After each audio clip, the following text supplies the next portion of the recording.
All right, welcome to Innovation for the Mid-Market. We have our recording started. We're going to dive in a second here. A couple of quick housekeeping items. Like I mentioned, we are recording this webinar. If you have colleagues that couldn't make it today, we'll make sure that they get an invitation. If you have notes you don't scribble down fast enough, you can always go back. Other housekeeping items. We have a couple of opportunities in here to ask questions. So please use the GoToWebinar feature for asking questions. I'll keep an eye on that. My name is Andy McClure with Egress Solutions. We are going to get going with our speakers here just momentarily. If you have any trouble hearing me or hearing us, use the chat feature. I'll keep an eye on that as well. We have a couple of polls in here, so be sure to pay attention. Help us make this an interactive session.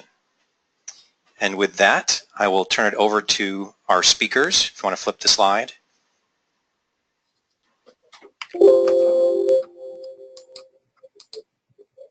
Great. Our speakers today are Mike Smart, the founder and principal consultant of Egress Solutions, as well as Kevin McGourty, the founder of the iNPD Center and author of the Innovator's Playbook, Discovering and Transforming Great Ideas into Breakthrough New Products.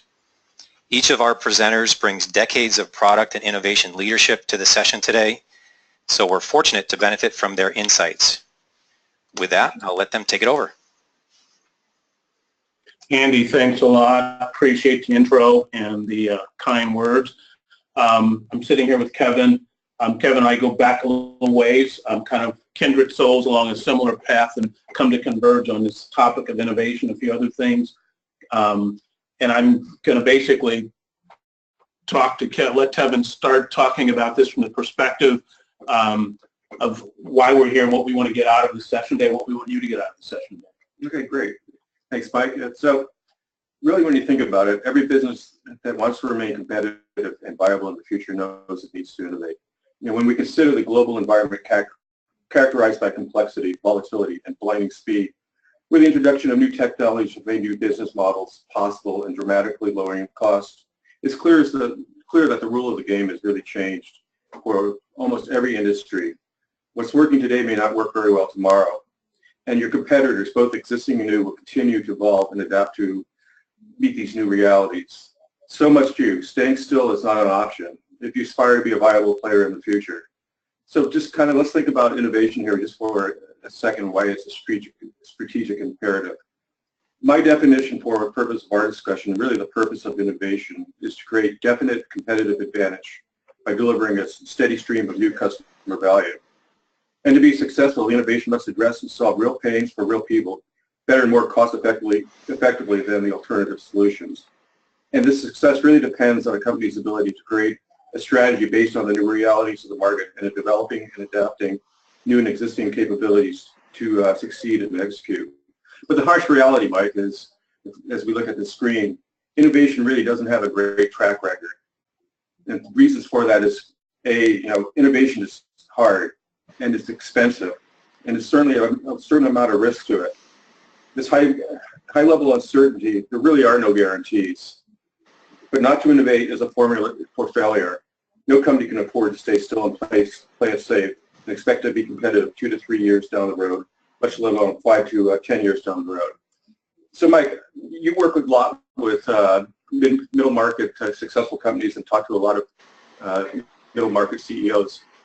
What are you hearing from them in terms of what's keeping them up at night and their view on innovation? Well, I think there are two threads. The first one is generally these mid-market companies, first of all, you have to applaud them. They have bootstrapped themselves in many cases.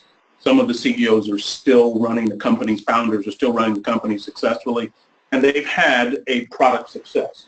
They have figured out a market problem, they've assessed it, they've basically decided who was going to buy it, and they've executed on it.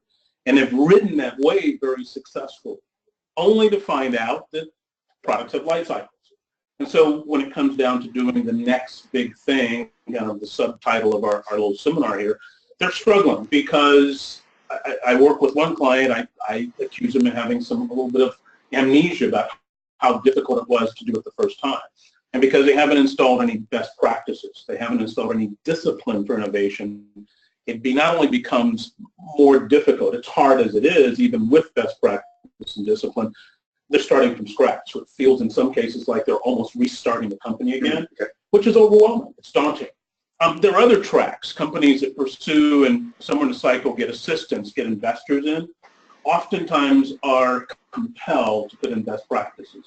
And I see them sometimes moving much more deliberately, much more confidently down this innovation track. They still have issues, but it seems that they are much more equipped to navigate the water, so to speak, and handle the risk and understand how to offset the risk than the companies who've just gone it alone.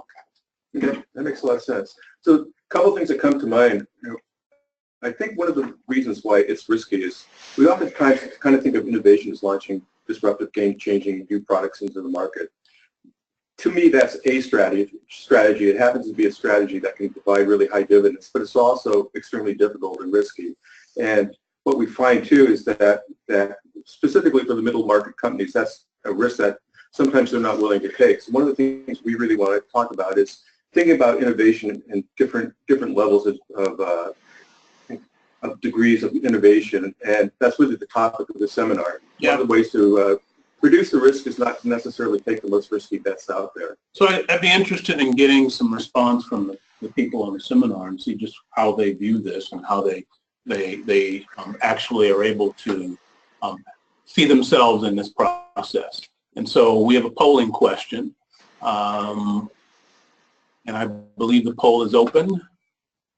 Yep, poll's open there. If you have any trouble seeing that, use the chat feature. Yeah, let's just take 30 seconds to a minute. Would love to hear your response on this, or get your responses on this.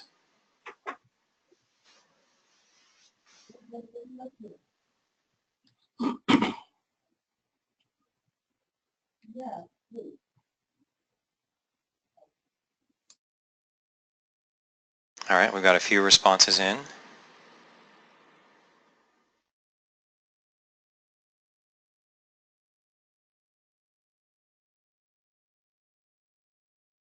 It's probably one of those things, whatever strikes you as your first choice is probably the right choice.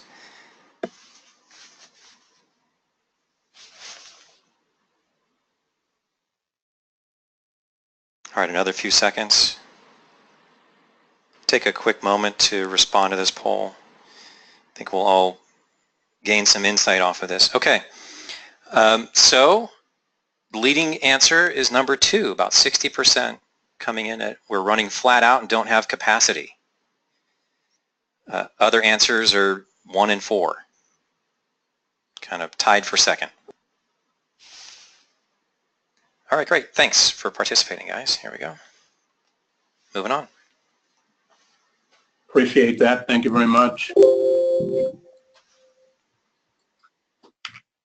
So this idea of continuous innovation,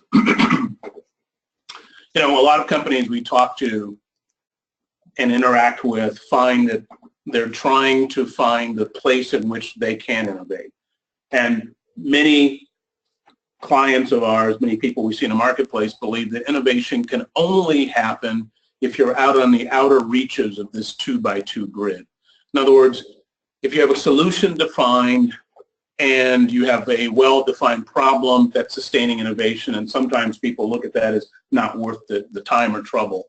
And we would argue and suggest that at a minimum, you start doing innovation practice around things that are well-defined and are well understood, because you'll have greater success.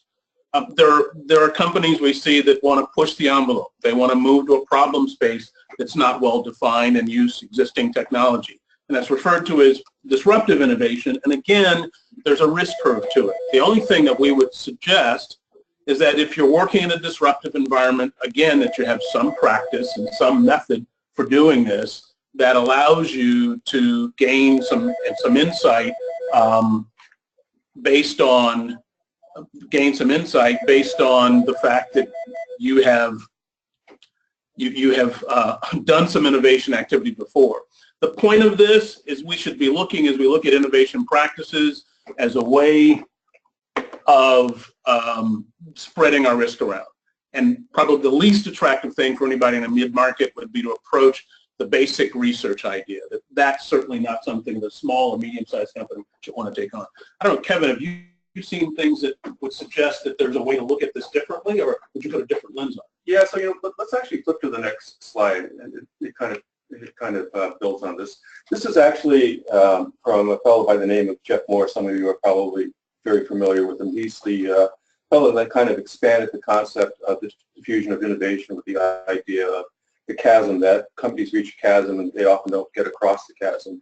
But really the purpose of this slide today is to really kind of focus on the fact that yeah, the first part of the disruptive innovation eventually will cross the chasm, and that we normally see that as a small curve. But it turns out that if the technology does cross the chasm, there's other phases of growth, and eventually reaches what Moore calls the main street. And in the main street, technology can continue to chug along quite nicely, and there are ways that companies in the middle market can take advantage of the fact that it has reached a mature state. But I think the first thing we really want to emphasize here is that you don't have to be thinking about innovation in a very small viewpoint. This whole idea of disruptive innovation is just one of many, and this graph is actually from Jeff Moore. It's kind of our interpretation of it. It's not exactly the way he represents it, but it really shows the fact that the life cycle continues to go on forward. So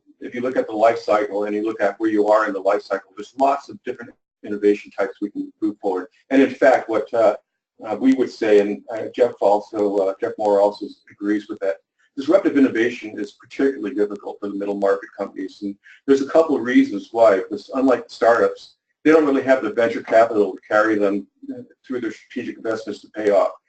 We know that, back to that opening slide, innovation success rates are really quite horrendous. Somewhere in the 80% of them are failing at true innovation.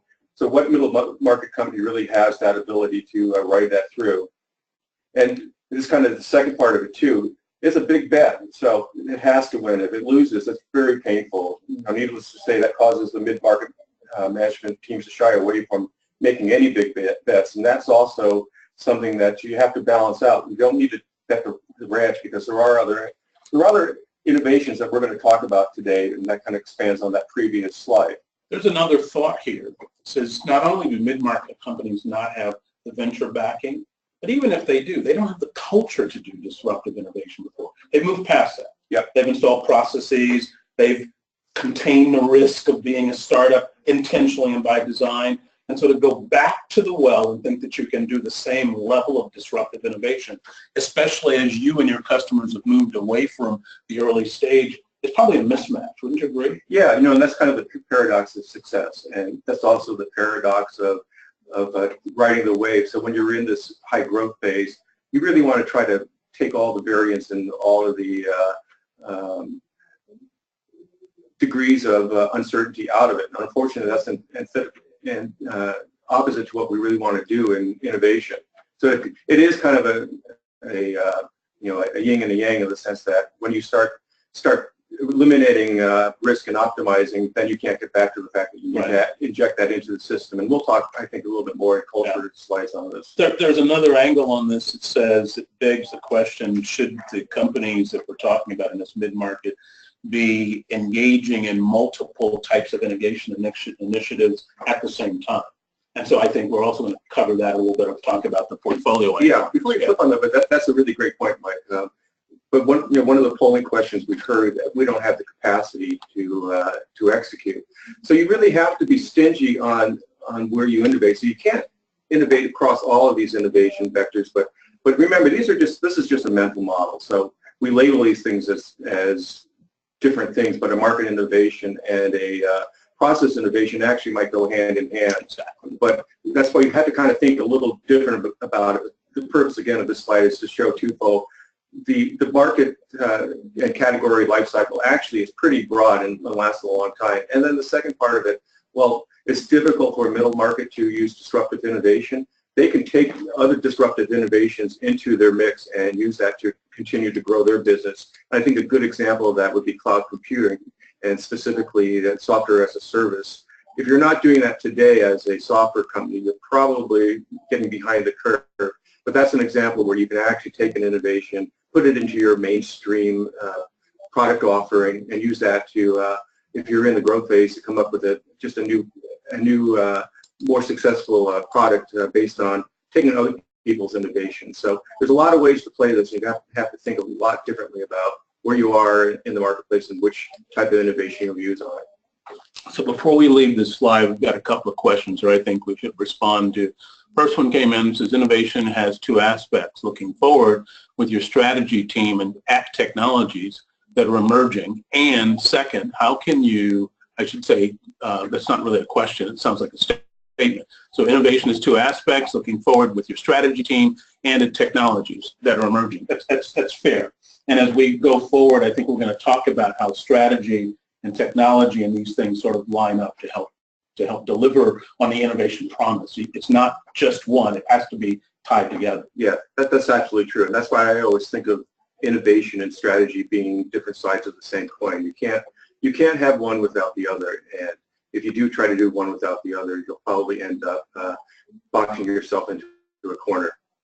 The other part of the question, I'm not sure if it's from the same person or different, it says, how do you utilize or incorporate those technologies to better fit with and provide solutions for your customers? Again, and not to defer all of these to a later slide, but some of the things we're going to dig into, I think, puts this right at the forefront of it, and that to do innovation without your customer/market in mind is probably the biggest single reason why we have such low success rate with innovation in the first place. Yeah, that's a huge part. But as I said, too, that just to that question, for example, you can take innovations like cloud computing and you can inject them into your product innovations and product development processes. Let's move on. We've got another survey question here. Andy, you want to load up the polling question? All right, here we go. Yes, let's take a minute or so. Curious to get your responses to this.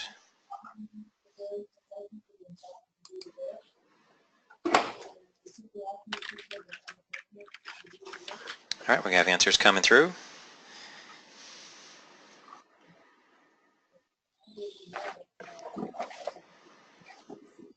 We may have a clear winner coming out. Would love to get a few more votes in.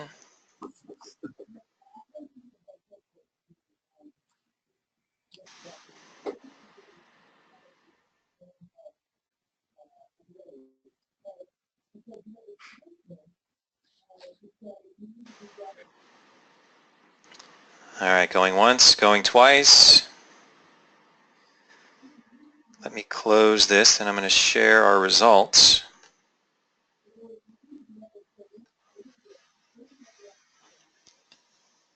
So a little bit spread out, but the primary one, that first choice, our innovation processes are not formalized. So I guess the result here is don't feel bad if they're not formalized yet. Well, you're a good company. Well, exactly. And I think it speaks to the fact that mid-market companies, I don't know what audience is represented here, but we saw from some of the registration, there's certainly a few mid-market companies here. It sort of lose that innovation muscle as they have success. It's to your point about the success paradox. So we give up that muscle, we give up that focus because it's not critical to our survival, and we go on about running the business. So the challenge is, I think a lot of it, is how do you then bend that back into the business and do it in a way that you're not going to wait until the last minute or until it's effectively too late trying to affect that kind of change in the organization. The longer you wait, the harder it gets. I think I'm setting you up perfectly for your next slide. Yeah, that is a good setup. So a colleague of mine pointed this out to me, and I'm going to kind of bounce this on you, Mike, because we actually didn't talk about this ahead of time, but every business is perfectly designed to produce the results it's producing. And when I first heard that, I said, what? How could that possibly be? But when you start thinking about that, you begin to understand that you really have to look at it at the fact that the business is producing what we are at. Let me back up. Our actions and our implied or emergent strategy dictates the results that we're getting. It almost sounds like haiku for business, doesn't it? It almost does. And really what we're kind of confirming that if you're just focusing on trying to eliminate any kind of variation, any kind of risk in your system, you're going to automatically reject anything new and anything different. So the key thing for innovation, you have to really look at it as a system. And if all three of these things here, leadership, people, and process, all have to be accounted for. And then obviously that drives the strategy and the vision. But it really starts with the leaders, and the leaders really need to set the tone and the direction and provide some means and the ways for an organization to transform into an innovative culture. Without that, nothing's going to happen. And then I would say, secondly, this might be a little controversial, but people are important too. And the harsh reality, not everybody on your team is going to be able to make that transition to be innovative. And it's not so much the skill set; it's really more the attitudes and the propensity. You really need to have people who have a propensity to be curious, a curious mind, and being willing to experiment, being willing to ask the right questions. And then finally, it's the process, Mike. I think you mentioned this a little bit earlier, but if you don't have the right processes in place to actually promote innovation and the methodology that you can hang your hat on, it's not going to happen. And a good story I like to think about, I think you're old enough to remember the Beatles and their magical mystery tour. No, I don't actually remember that at all. All right, so I'm showing my age, but talk about bringing together a group of very, very talented people trying to make a successful movie without a process. It flopped really terribly. And that's a problem that a lot of companies face. And through this survey response that we got, we can see that part of the issue is that the processes aren't there in place. But that's one leg of the stool. And the other leg of the stool is that leadership needs to really be there to create the freedom to innovate. And then finally, you need to have the right team players to make that happen. Well, it begs the question, because I know that there's some people sitting out here saying, okay, pardon the expression, we suck at this. It doesn't help me beyond the admission to do that. So what do we do? And I think this is where some small steps become very powerful. You mentioned something that was very interesting, intriguing, is that oftentimes people won't make the quote-unquote innovation transition. And I believe that's absolutely correct, that there are core people around the organization that are going to be more prone, have more tendency and more DNA focused on innovation because they're risk takers, because they're always thinking outside the box. But an organization can create a safe-held environment where innovation is okay to do. And by doing it in a way that takes the weight out of it, I have to come up with the next big thing, right, and just ask people to innovate for the sake of innovating. And I've seen organizations do this in a very fun, mundane, low-risk sort of way. And the innovation may start with something as rearranging. This sounds really, really mundane or really light. Rearranging the way we arrange the lunchroom, right? And it's okay to do that and have some obscure things that happen in the lunchroom that weren't there before, and start to then allow people to understand it's okay to challenge our assumptions. It's okay to challenge the status quo, and there's no penalty for doing that. Right. And then, so that's where you start this from. And some of those small things may look like they're not going to have an effect, but it starts to instill in people's mind the power of understanding it's okay to challenge assumptions and get outside of myself. And by the way, if I get it wrong, it's also not a career-ending move. And that's the biggest thing that leadership, I believe, can bring, is accept the fact that there's a broad tent here. There's a broad umbrella of things that we can take on, and nobody's going to, quote unquote, end their career if they get it wrong. Yeah, absolutely right. And that's the freedom to innovate. And we'll talk a little bit more in culture how to approach that. But absolutely right. There has to be that dialogue and that exchange. That to innovate, we have to be able to accept some failure, and that's fine as long as we're using it as a learning experience. Before we move to the next slide, because I think it segues, there's a question here, and Andy, I'm going to ask you to pick it up because I'm only getting a piece of it. The question has to do with the previous slide, the Moore chart. Yeah, so when you guys were speaking to the extended Jeffrey Moore chart, the question, or it must have been mentioned, there's an 80% failure rate. And the question is, does that 80% failure rate apply mostly to just disruptive innovation? If so, is there a different success rate when companies are just working on sustaining innovation initiatives? I think I know who asked that question. It's a great question, and in fact, we're going to address that in an upcoming slide, so we could hold on. The quick response is certainly the disruptive, you're going to see a higher failure rate, but we have actually a specific slide to address that. I think a couple slides coming up. Yeah. Okay.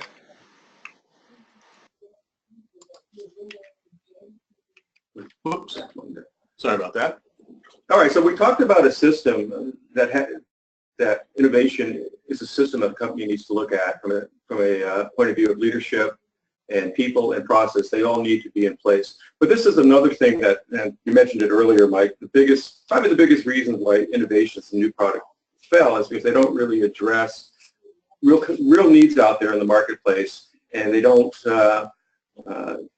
also address the needs that are big enough to go after, and then finally the ability of a company to execute is the other leg of the stool. So this is the design, what I call the design thinker's triad of success. And it's desirability, that there's a desire in the marketplace that people have a problem that they want solved. So that's one leg of the stool. And then viability is that there's enough people out there that we could build a solution at a price that makes this an ongoing venture and worthwhile for us to pursue. And then finally the feasibility, our ability to execute and make this product or this innovation happen.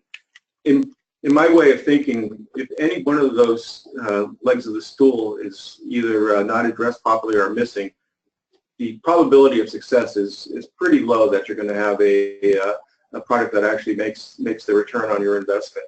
So when I think about, when I advise companies when they're looking at creating a system of innovation, I said, make your system designed around these three critical success criteria.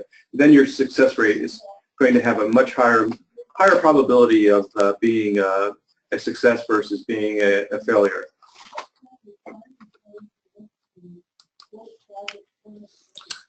This ultimately comes down to managing risk. I have a story or a success story I want to share about someone who came around this idea. This is not the name of the company. It's a pseudonym for an actual firm. The company had come into existence about 15, 20 years ago, had a great success in the health IT space, brought a great set of tools to a specific problem for the clinical part of that business, and rode that success out successfully and continued to do that with a great deal of success. And as that product matured, they incrementally added to it, but there was a desire to take this to the next step. There was a desire to execute on this innovation muscle for future growth. And the company actually started with some very basic principles, the concept of doing some things that get classically called the open innovation idea. I particularly ascribe to that because it says that innovation doesn't happen in an ivory tower. It doesn't happen in a locked room. It happens throughout the organization. And so back to your point, Kevin, about the leadership role, the process role, and the people role, this is, in my view, the best way a company can start from a slow start and then build momentum. And the story is not yet done, but this company has basically used this to innovate on 3 different areas. The first one is they've innovated for internal capabilities about how the company organizes and runs itself, which is healthy, good hygiene practices. The second thing they've done is they've gotten a lot better at listening to the marketplace for things that really matter to innovate about. And the third thing they've done is they've layered in some processes that allow engineering and the product team to understand that the objective is to move quickly and in many cases fast fail. I know that's a cliche, but the idea is if it's not going to work, let's discover it as quickly as we can and move on to the next thing. Other piece of that is they have a pool of things that they're working with, not just one idea. Because innovating off of one idea is always a prescription for failure. At least a high-risk bet. Yeah, exactly. So the other piece of this, and someone alluded to this in one of the questions I think that was formed, is how do you do this? Well, doggone it, it always starts with the customer, you know. And the biggest challenge in this is that sometimes the literature and sometimes our own speak has this thing about innovation from an inside out or an internal point of view, and we would advance to you it's completely the opposite. It starts with the customer's point of view. We borrow from Alsterwalder's, if anybody's familiar with the business model canvas or the strategy books that fall out of Alsterwalder and his teams. We borrow heavily from that to talk about this from the context. If you want to have successful innovation, moving out to the market, start with your customer's point of view. It narrows down to simple things: gains a customer gets, pains the customers have, and then overlaying our capabilities, our product market fit around how well we map to and match to solving either our product solution as a pain reliever, or it allows them to enable them to do something they couldn't do otherwise.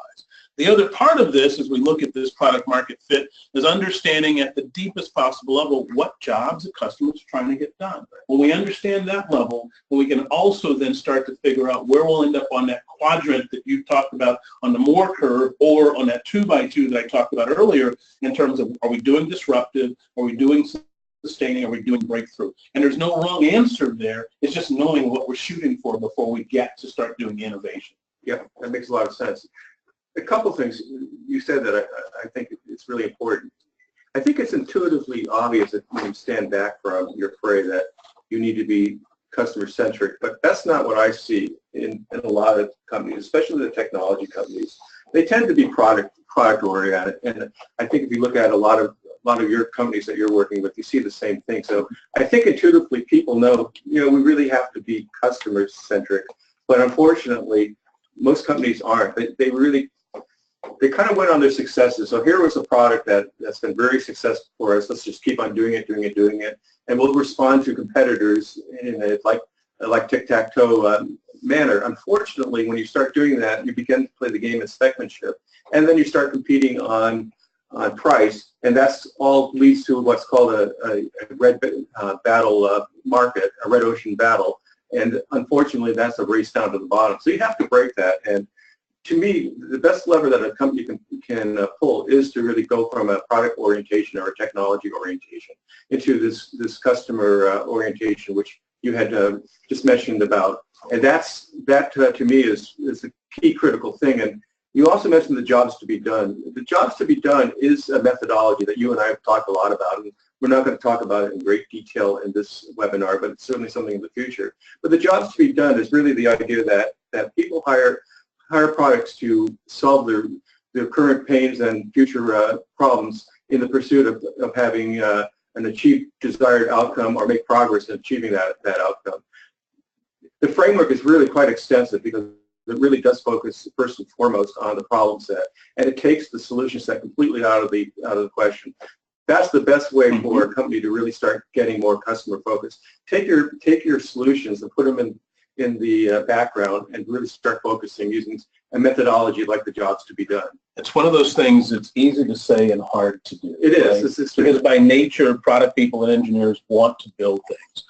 I want to move ahead. I know that we want to have some time at the end for any backup or any later questions. One litmus test that we like to use in terms of this is I abbreviate this maybe inappropriately, RWW, but testing ourselves against market realities and against product realities. Is this real? Our market opportunity, is it real? Can we validate it? How can we confirm that customers will buy it? Is it a really good product fit? In other words, is this wishful thinking? We've never built anything like this before. We're going to launch a mobile app. We have no team in place that's ever done anything on iOS, and we're going to figure it out. And is that realistic for us? And so these feasibility things have to happen early in the cycle. Market and product have to be really fleshed out early. And then the other part of it, which is sometimes hard, it becomes a subject of wishful thinking as well, which is, can we win? And you'll get people in the organization, of course we can beat those guys. Well, let's do some real good data collection and market collection to say, one, do we really have a competitive advantage? Two, can we sustain it over time? And most importantly, your competitors are not going to sit idle.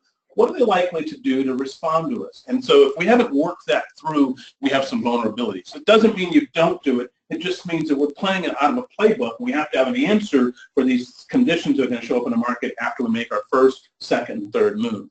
The other piece of this is it really worth doing? And the way we like to think about this is, and we're going to build to this, setting up the next slide, if we have a collection of ideas, if we have a collection of potential candidates, are we picking the best of the best? If we only have one idea, we're going to do it no matter what, and that's where a lot of companies run into problems. If we have four, what we're suggesting is not all ideas are equal, so we're picking one out of the four or one out of the 10 in the hopes that we're putting the best one forward. Yeah, just before you get to this slide, I really like that slide for 2 reasons. First off, that couples very nicely with the design thinkers triad. It really addresses those three critical issues. And secondly, that could be a really nice template for doing the screening process, as well as building up a portfolio management system. And we'll discuss that a little bit further as we move forward. But yeah, that's a really excellent slide. I like that a lot. The idea is to try and spread these risks. We have market intention or market intent, and we have this product and technology. And it's similar to this 2x2 grid, and it overlays on the triad that we talked about, the design thinking triad. We're looking for these places where success happens and things meet. And clearly, we're not suggesting it's bad to be in current offerings and present situation, both market. Those are going to be sure bets or surer bets. And at the same time, we're not suggesting that innovation means going out to the extreme right-hand edge of this quadrant, and it's new to us. We've never done anything like this before. It's new to us in terms of marketplace. We are suggesting that this be looked at as a way of scattering our risk across these things, which then embeds the idea that you have to have more than one idea to actually do innovation to begin with. Right. I'm going to let you pick this up because I think the two ideas work well. Yeah, this carries really well off a previous slide, and that also should have answered the question of the person that had on what percentages of the bands are most likely to succeed. The only caveat I want to say about definitely Horizon 1, improvements, extensions, and variants and cost reductions. That's kind of the bread and butter, but that's also where you can get yourself outflanked. So that's why a company needs to definitely venture into Horizon 2. Maybe not so much Horizon 3, only than just being kind of an awareness on it. And this map here can be used as a portfolio. You could put not only your product concepts that you're working on into this map, but the other key thing, Mike, is that we need to think beyond. It's not just building products, it's building capabilities and the capacity to innovate, the capacity to be agile, and the capacity to be able to not only respond but also leapfrog the competition. And this really comes down to again, looking at this as a way to create your capacity map. It's great to have products, but part of the deal here is those small bets. If you're not somehow strategically moving your capability to improve the overall innovation process in your company, then you shouldn't be doing it. But the fact that you say, let's go ahead and check this iOS thing out, well, that particular application might fail, but what won't fail is the fact that you've now built some capacity in your organization. So that all has to be tied strategically. Yes. Again, I want to make sure that we emphasize that. Yeah, we tend to talk about products, but that's an outcome. Right. The real issue is the capacity building within an organization. The flip side, or the complementary thought there, is what we're really trying to do is, you call it capacity, I call it building or learning, is enhancing our ability to problem solve and to learn. And that's really what innovation is about. Yep. And I think you're right. You sometimes have to take bets that may have high risk to them. We obviously put the kind of the CFO kind of lens on. We want to cap those bets so we don't overrun them. But sometimes we may have to invest in something we have a low probability of success with so that we can learn. We have the capacity now, we move to the next one. Absolutely. Yeah. Real quick, Mike and Kevin, let me jump in here for a minute. Just wanted to acknowledge we've got a couple of questions we haven't tackled yet. We will do that as we wrap up the webinar. Also, something I may not have totally made clear, the way we set this up, all the attendees will remain on audio mute throughout. So just a reminder, if you do have a question, be sure to use that question feature in the webinar tool, and we'll try to tackle that as we get to the end. Why don't we take a couple of the questions now, okay, and then we'll move forward. Got it. So we've got one here, and to make sure I ask it correctly, so does innovation have to be a tenet of the corporate vision or product strategy in order to see the light of day? So now what I'm not sure is the questioner asking, is it sufficient to be just in the product strategy and not necessarily in the corporate vision? I interpret the question slightly differently. I believe the ask is, can we innovate without tying it to, quote unquote, the corporate vision and or the strategy? And I would say capping that in an environment, Kevin, you talked about this when you talked about the triad, and we came back to this point of view of customer, is the idea that if it's not linked to corporate strategy and it's not somehow tied in or integrated into the ultimate product strategy, then it becomes very difficult to demonstrate from the company financial and outcome perspective whether or not it's working. We may be doing innovation in those environments, may provide great learning, it may provide great increased capacity, but ultimately, and I'm almost stealing your slide, the next slide, is just going to fall on market success, right? I mean, that has to be the final game. So I'll leave that there, and I won't take any thunder away from any of the other slides that we have here. Okay, well, let's go to the next slide. Yeah, and just confirming that you got the question correct, the context, you nailed it. Okay. So. Okay, thanks. We've got a survey. Let's put this last one up and take the survey, and I'll leave that to you, Andy, and then we'll move to the finish of the slides here.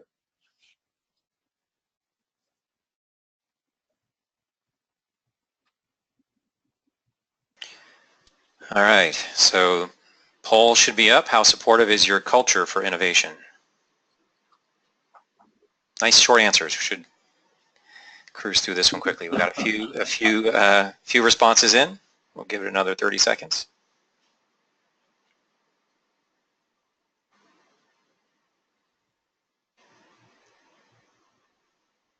All right, folks, just take a moment to check out this poll. Whatever comes to you as the right answer is probably the first one is the right one. All right, give another few seconds here. Hopefully you get a couple more votes in. All right, closing the poll. 3, 2, 1. Let me share that. All right, so I got the results up on the screen. Somewhat friendly, the dominant answer.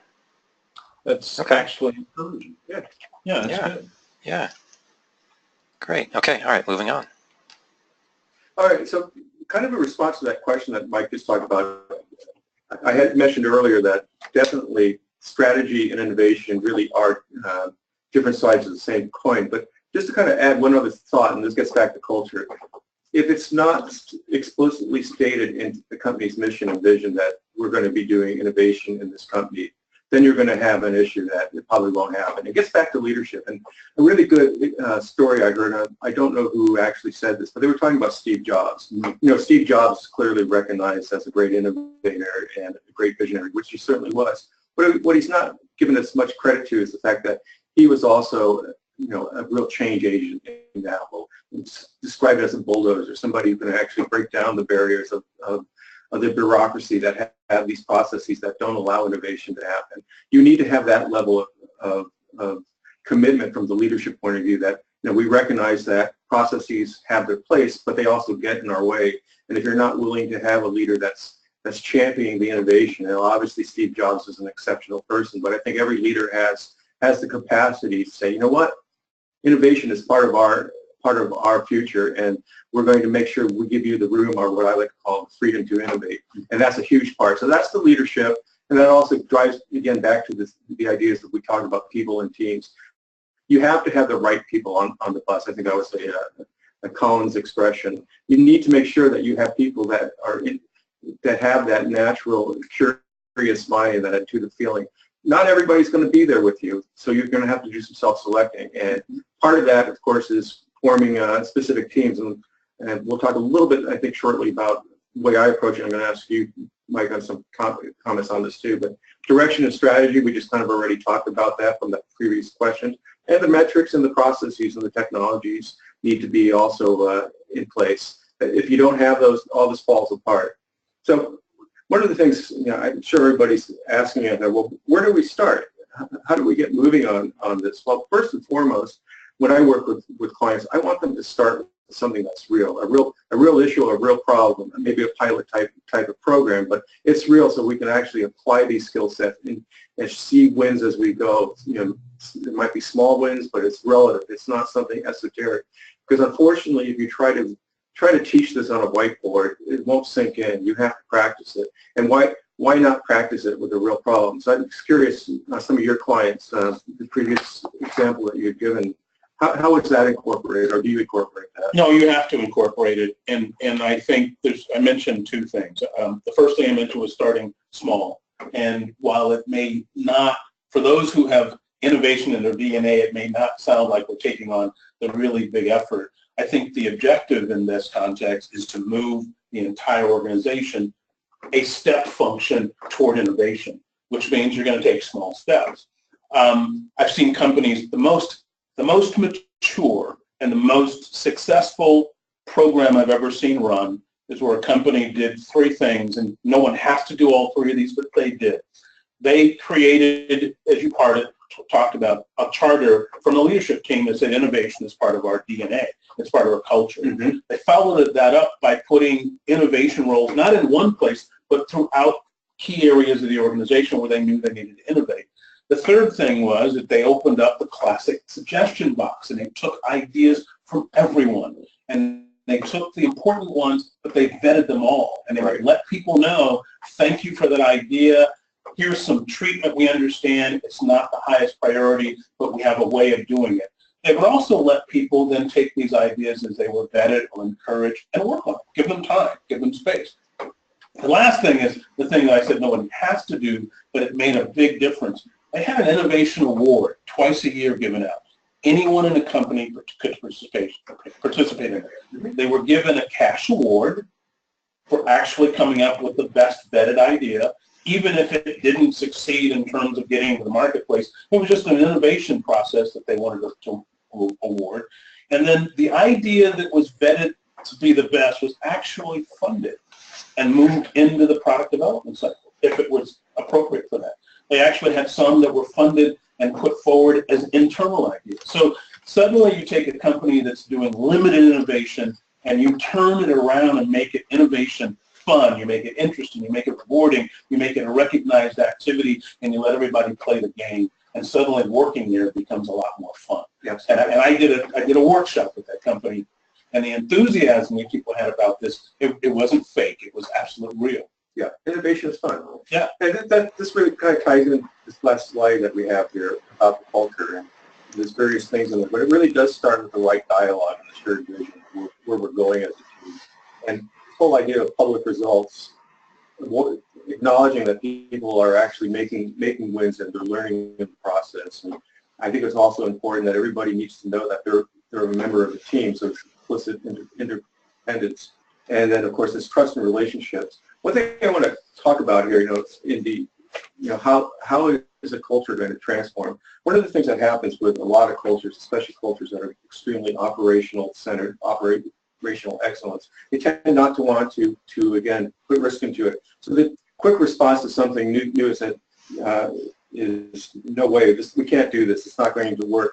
Instead of saying that when you're creating an innovation culture, you really have to step back and say, this is an interesting idea. What must be true in order for us to make this a success? And those are the small bets that you can start working on. You don't have to bet the ranch on everything, but as long as you start asking that question, like what has to be true in order for this idea to be successful? And then pick those and systematically using iterative processes, address them step by step. And that's one way to really mitigate a lot of the risk. But you're transforming the dialogue and you're transforming the culture, right? Asking the question that way rather than saying, no, it won't work, we've done this before. You're not going to do it again. So that's what really kills innovation. Those are excellent points and excellent insight. I like that question of flipping it around and forming creating a hypothesis that has to be formed in a way that makes it a positive outcome. Exactly right. Yeah. Exactly right. I think we're actually running up to the end of our time. I think, Andy, I'm going to hand this back to you. Do you have any questions out there that you got from the audience or that we haven't addressed, or are there any questions you're getting across right now? Yeah, so I think Kevin really just addressed one about managing risk.